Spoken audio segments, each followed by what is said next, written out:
Alright, I'm going to try to do a short video, so I'm going to try to keep my meandering thoughts to a minimum. What all is going on? Well, number one, let's make this a settlement video real quick. Here's my settlement. Let's switch over to Notepad++.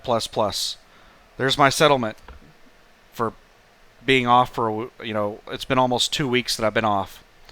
I still got a paycheck tomorrow, or I'm going to get a paycheck tomorrow. I got my settlement email today for my paycheck tomorrow. Basically, it is the Clorox load from like 3 weeks ago. They didn't pay me for the returning the rejected load, and I had to call them like four or five times, and they finally got it added on my paycheck, but they didn't pay me normal like they were supposed to. Let's see, $558 times 0.65, $362 is what I was supposed to get on the load. So they just threw $370 at me for the load, and they threw me an extra $160 because Clorox made me sit on the load for 3 days before they would let me deliver it.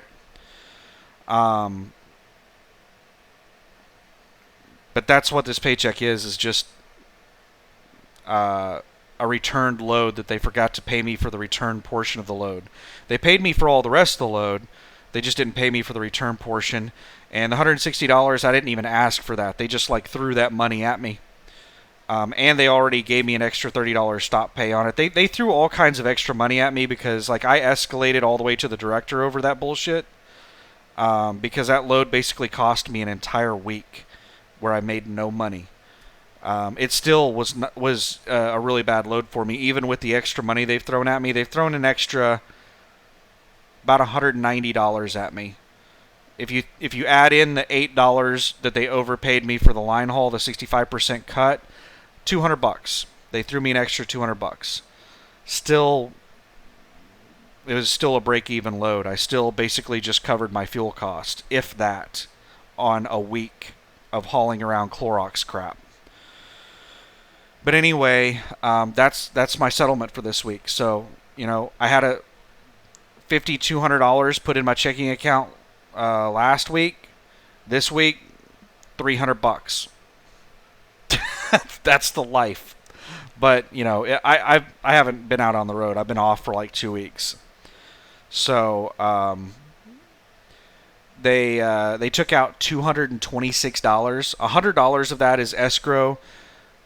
They take $100 a week out until you get $2,500, just in case you don't return the ELD.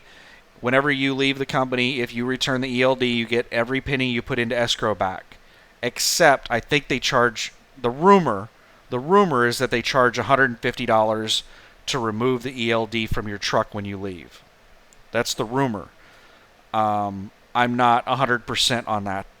So, but, forget about the $100 that they took out. My fixed costs are $126 a week. Those are my personal fixed costs, and that includes a tax service and all of my insurance stuff and some extra insurance stuff that I have. $126 a week. So of the $530 paycheck that I got $303 that they're going to put into my bank account. That's a really, really, really crappy paycheck, but it's just, it sucks. But it's just money left over from a previous load that they screwed up on. They didn't pay me for. So let's flip over to the browser, and I'll tell you what's going on. So the video I made yesterday was about I thought that I was going to get out of the house today. I thought I was going to hit the road today, but after hours and weekend driver managers are terrible at their jobs. And I ended up having to cancel that Enid load because they told me that they couldn't figure out how to get an empty trailer for somebody.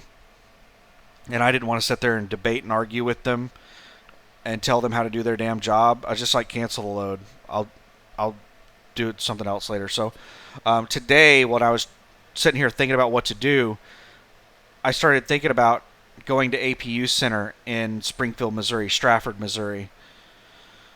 I'm like, this is such a pain in the ass to go there. Is it really worth it? And I started crunching the numbers on it. And I called APU Center. I called a couple of APU places here in Oklahoma City. And I decided that I'm not going to do business with APU Center in Strafford, Missouri anymore. Now, they're not like so bad that I'm going to like refuse to do business with them. If I need my APU worked on and I happen to be there and it's an urgent issue, they're not on my shit list to the point where I won't do business with them. But I'm not going to go out of my way to do business with them like I have been. There are 3 places that'll work on my APU in town. There's a carrier dealer. They charge $300 an hour, the exact same rates to work on your air conditioner at your house. There is a carrier authorized dealer, W&B Services. They charge $140 an hour labor. And then there is a rig master dealer that works on pretty much every brand of APU. They charge $100 an hour. So the rig master place that charges the lowest rates, they're booked up for like a week. I can't get in there until sometime mid next week. Is the first appointment they're going to have. W&B said that they could get me in tomorrow. They do first come, first serve. They said they don't do appointments. It's all first come, first serve. And also, since they're an authorized dealer, they have parts in stock. The Big Rig Products said that they buy their parts from W&B, and they do a 25% markup. The water pump, W&B told me it costs $145 for the water pump. APU Center charged me somewhere around $220 to $240 for that water pump, so they had a pretty big markup. Big Rig's markup would be 25% of the $145, but they told me that if I want to go get my own parts and bring them over, then they don't have a problem with that. So they said I can buy my parts directly through W&B if I want, and not have to pay that 25%. What I've decided to do, for numerous reasons, is to go to W&B to get my APU repaired tomorrow. I'm going to be there first thing in the morning when they open up at 8 a.m.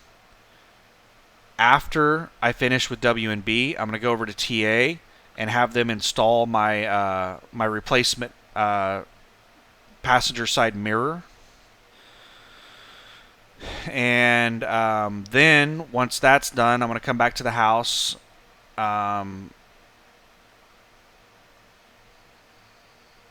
Shit. You know what? Let me. I'm going to pause this. I'm going to order something on Amazon real quick. All right. Sorry about that. I was just sitting there thinking, well, if I'm going to get the mirror replaced, then I need to go get the antennas. Now, the antennas at the truck stop, I don't think that they mark them up too terribly much. I think the Wilson 2000 antennas are the ones I'm going to get. And I think that the truck stops charge like $60 to $65 for them, but I'm getting 2 of them. So they're like online they're $51. So they're $10 to $15 markup. So $20 to $30 extra. So I just went ahead and ordered them online, and I just got Prime membership on Amazon, so they're going to be here on Saturday. And there's another thing that I'm going to install that's going to be here on Saturday, but so the tomorrow APU is going to get fixed. The mirror is going to get installed. So the APU fixed at W&B, the mirror installed at TA. The mirror is downstairs right now, by the way, in a box. I'm going to have to remember to put it in the truck when I leave. So I'm going to be at W&B. W&B should only take a couple of hours. I should be out of there by like 10 a.m. And then I'll go over to TA. TA should only take like an hour. So I should be back home by noon.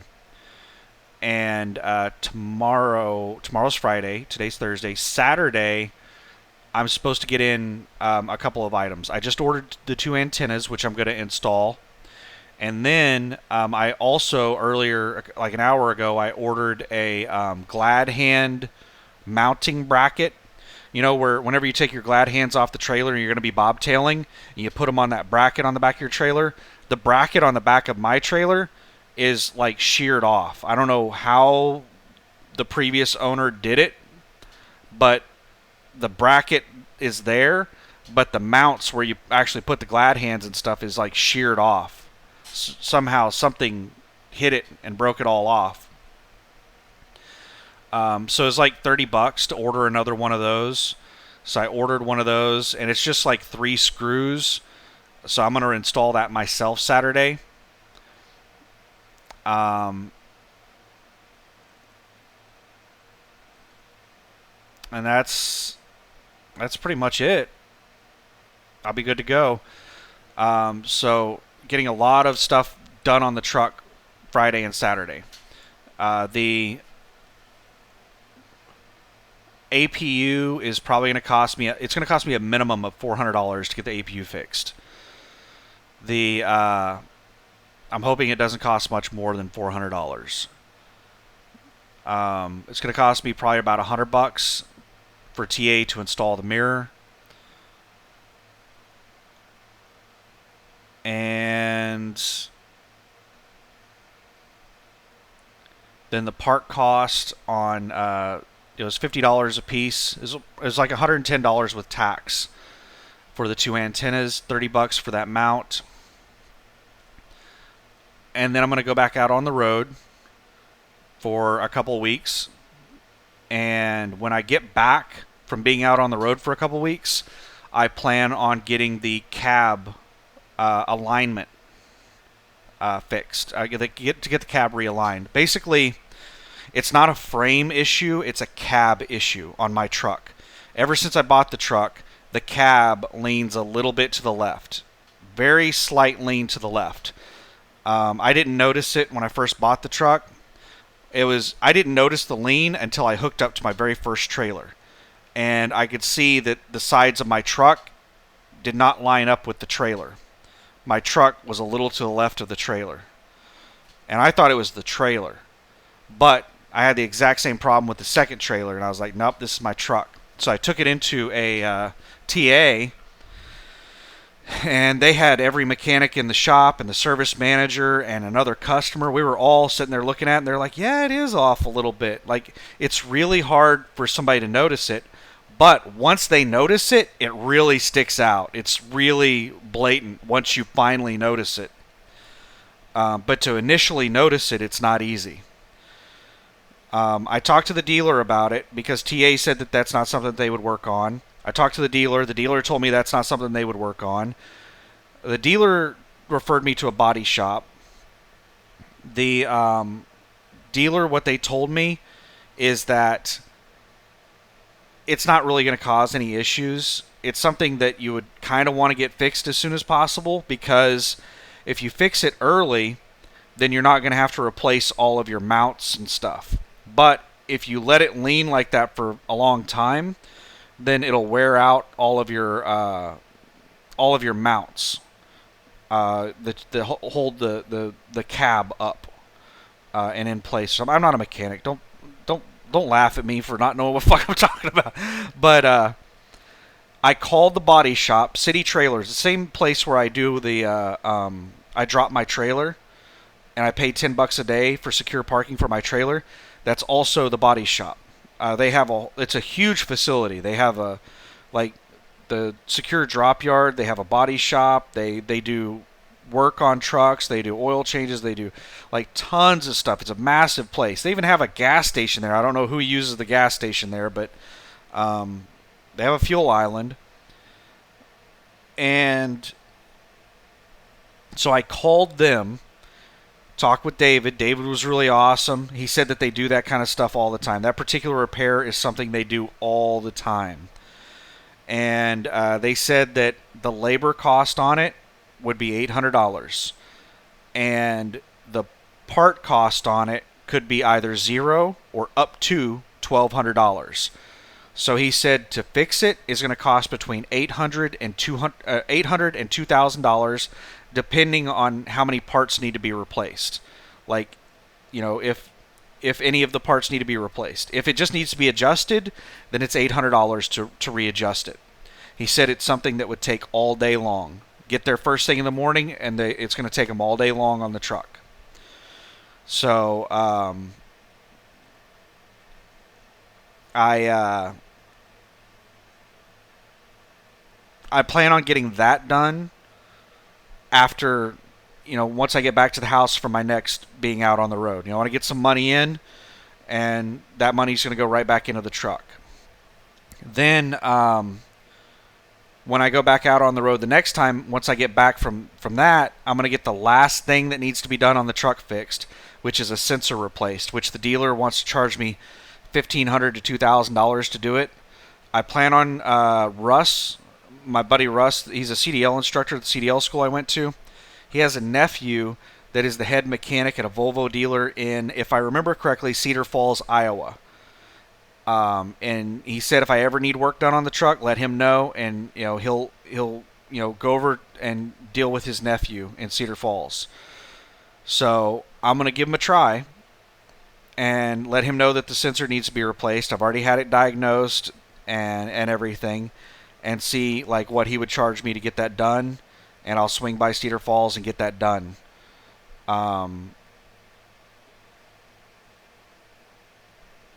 And hopefully he gives me a pretty reasonable deal on it.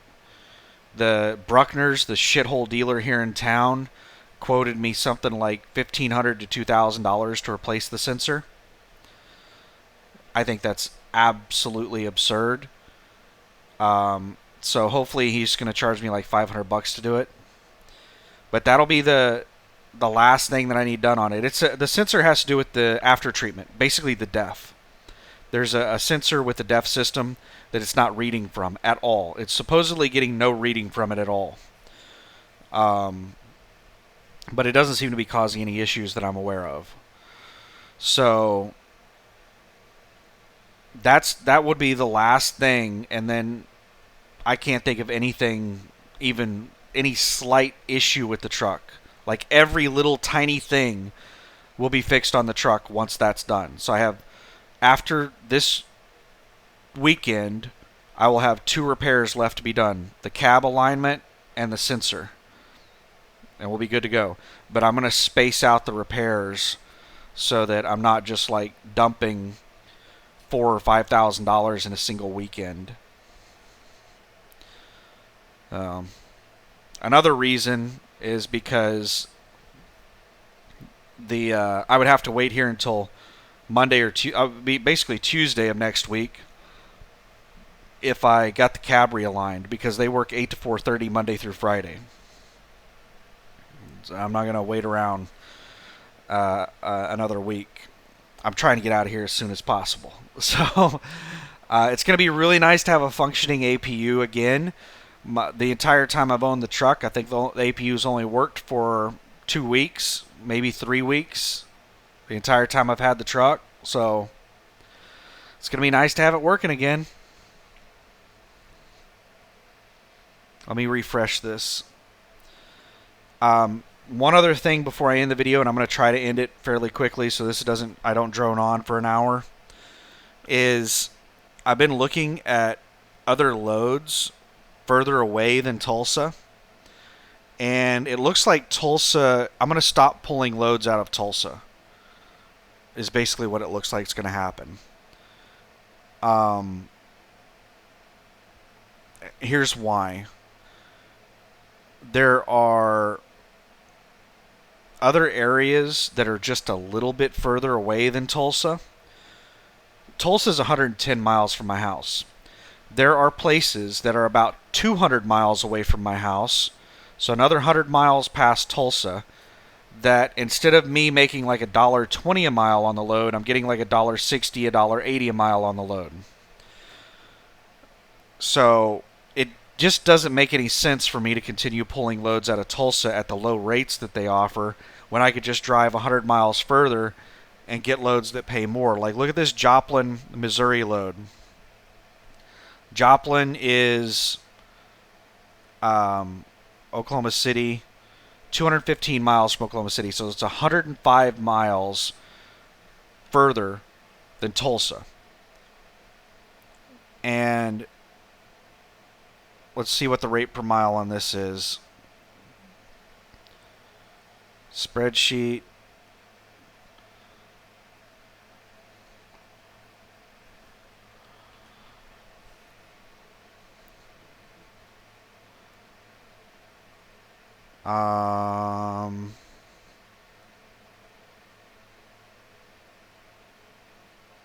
Oh.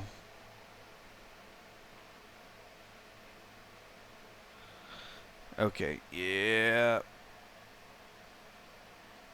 Let's undo that. And let me go back over. I copied one box too many. I was like, man, that doesn't pay 40 cents a mile. All right, let's do that again. There we go. It's paying $1.98 per mile. Now let's go and look at Tulsa. You know what? Let's leave this one the way it is. What's this one? There we go. Let's look at this one. Tulsa.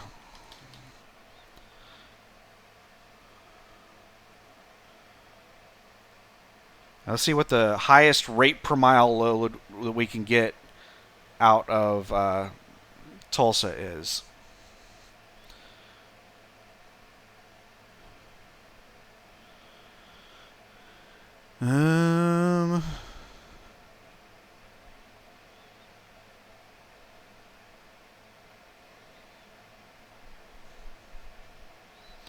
This one's about $2 a mile. That's before the 65% cut.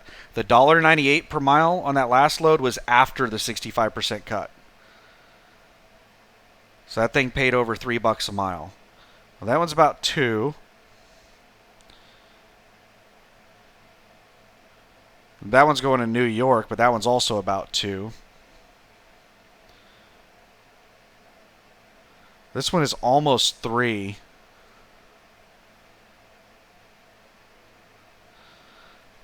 This is out of Bartlesville, and this is not a common load. This is an odd load. This is not the kind of load that you could normally expect, but this is probably the highest rate per mile on this. So let's throw this onto the spreadsheet and see what we got. $1.77 a mile, and that's kind of a fluke load. That's not normal for the Tulsa area. $1.77 a mile. Let's that New York load is at the upper end. This, like a normal load, is like $1.20 something a mile. So the New York load is going to New York. It's a shitty market. You don't want to be there. It only pays $2 a mile to get there. The Pennsylvania, this Pottsville gets over by Philadelphia.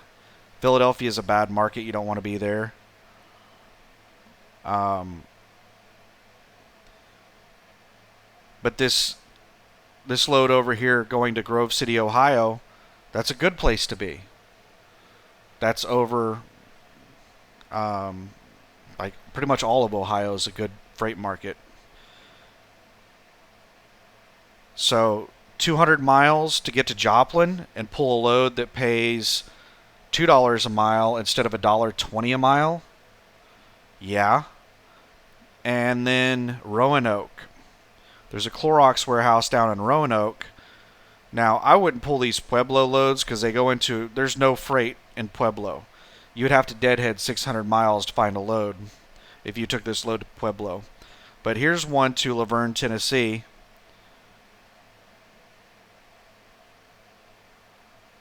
And it's roughly about a 200 mile, 186 mile deadhead there. Not much further. Let's go back over to the spreadsheet, throw this one in.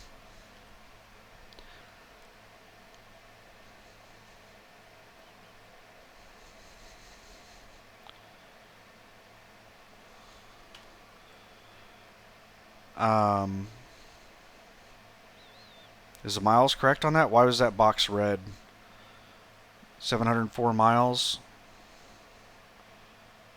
Yeah, that's correct. $1.94 a mile. That is so much better than the $1.20, $1.30. The good loads coming out of Kimberly Clark and Tulsa are $1.50 mile loads. So to make 40, 50 cents a mile more than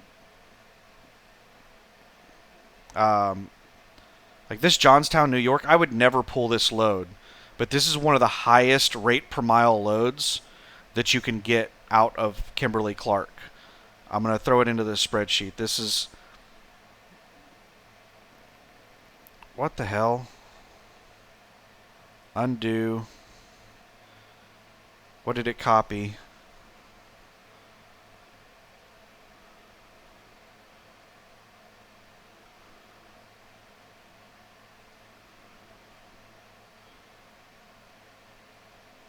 Must have copied some extra box or something. Let's try that again.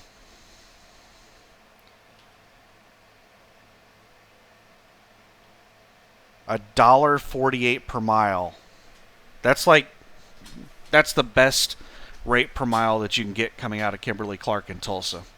That's pretty much as good as it gets. So to get close to 40 or 50 cents per mile more to drive an extra 100 miles to go to North Dallas or to Joplin, yeah. So I don't think I'm going to be pulling loads out of Kimberly Clark when I'm leaving my house anymore. I think I'm going to be deadheading a little bit further and getting stuff that pays a lot better. So 100 miles is, even if you throw another 100 miles onto the load, let's do that. So Roanoke, let's change that to 804. Still $1.72 a mile.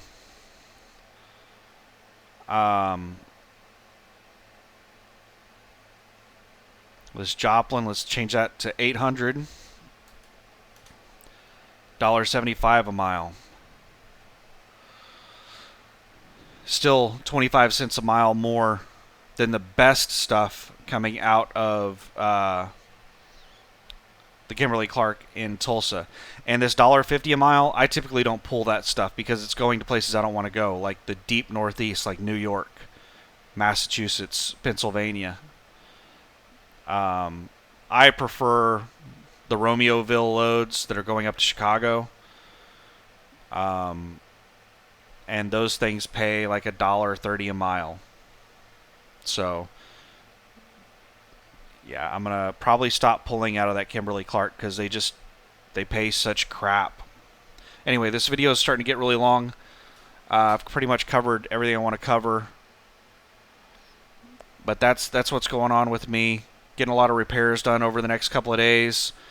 And I should be ready to grab any load possible with no restrictions except, an empty trailer. Which it shouldn't be an issue on an empty trailer if I'm grabbing something out of Joplin or Roanoke. Because if I'm grabbing something out of Joplin, then I can stop by Kimberly Clark and steal an empty.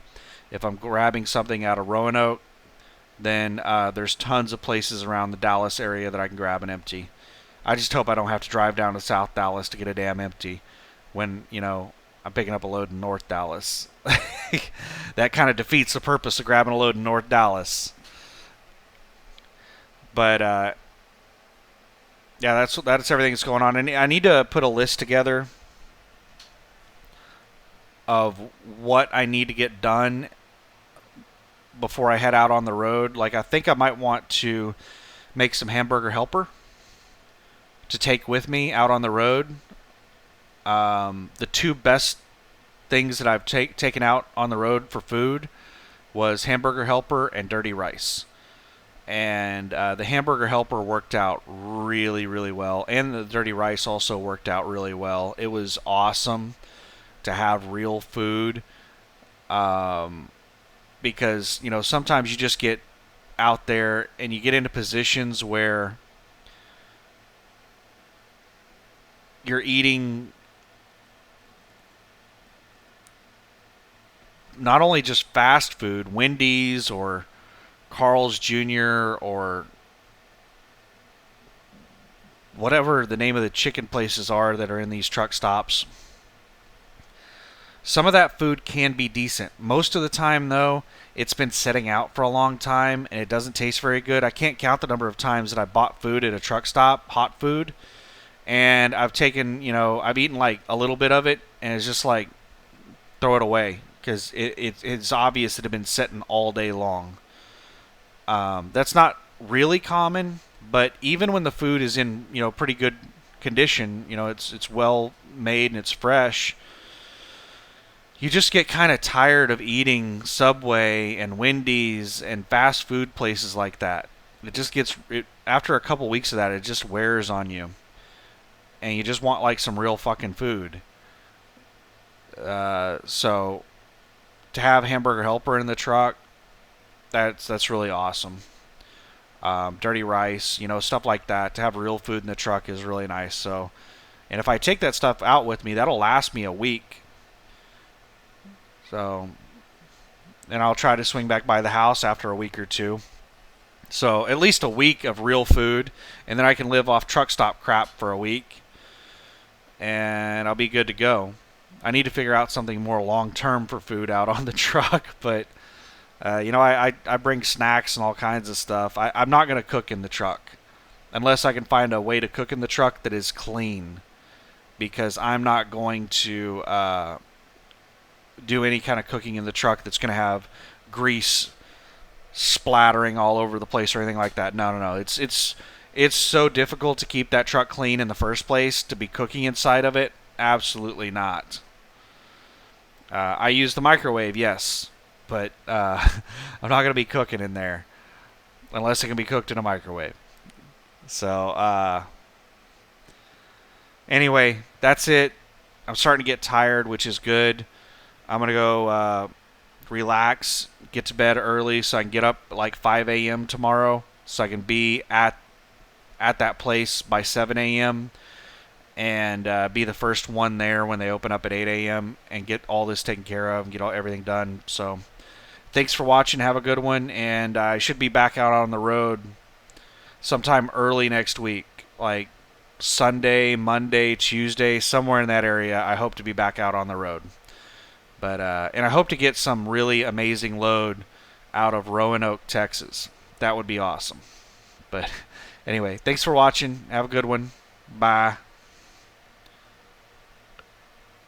Uh-oh.